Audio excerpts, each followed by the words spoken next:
بسم اللہ الرحمن الرحیم نحمدہ و نصلی علی رسولہ الکریم اما بعد۔ میرے محترم بھائیوں، دوستوں، بزرگوں اور اسلامی بہنوں، زندگی میں سارے دوست نہیں ملتے، بعض دفعہ کوئی دشمن بھی ہوتے ہیں، اور شیطان سب سے بڑا دشمن ہے، اور بعض انسان کو دشمنی میں شیطان کی صفت ہوتے ہیں۔ لہذا آقا سرور عالم صلی اللہ علیہ وسلم نے دشمن پر غالب ہونے کے لیے ایک نسخہ عطا فرمایا ہے۔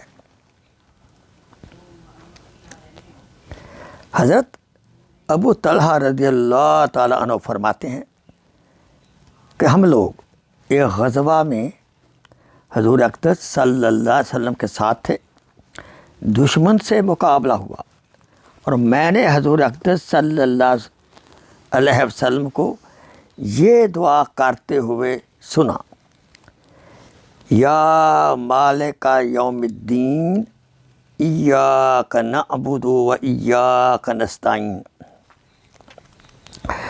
یا مالک یوم الدین ایاک نعبد و ایاک نستعین، یا مالک یوم الدین ایاک نعبد و ایاک نستعین۔ ترجمہ: اے روز جزا کے مالک، ہم تیری ہی عبادت کرتے ہیں اور تجھ ہی سے مدد مانگتے ہیں۔ ابو طلحہ فرماتے ہیں کہ میں نے دیکھا دشمن کے آدمی گرتے چلے جا رہے تھے، اور فرشتے انہیں آگے پیچھے سے مار رہے تھے۔ اللہ اکبر!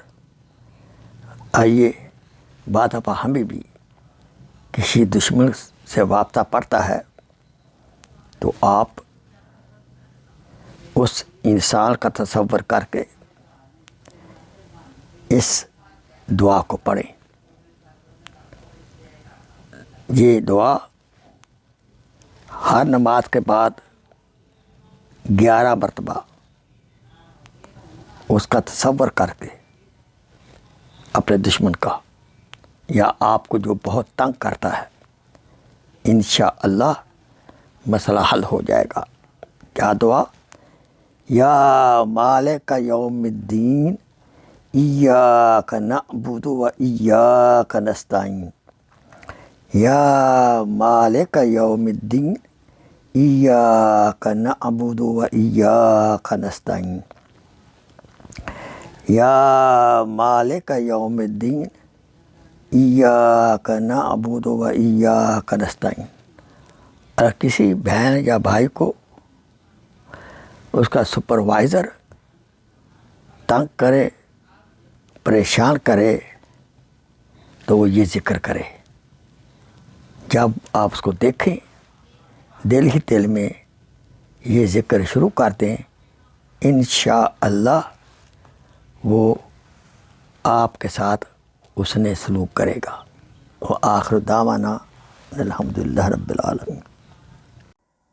Please share this video as a صدقہ جاریہ۔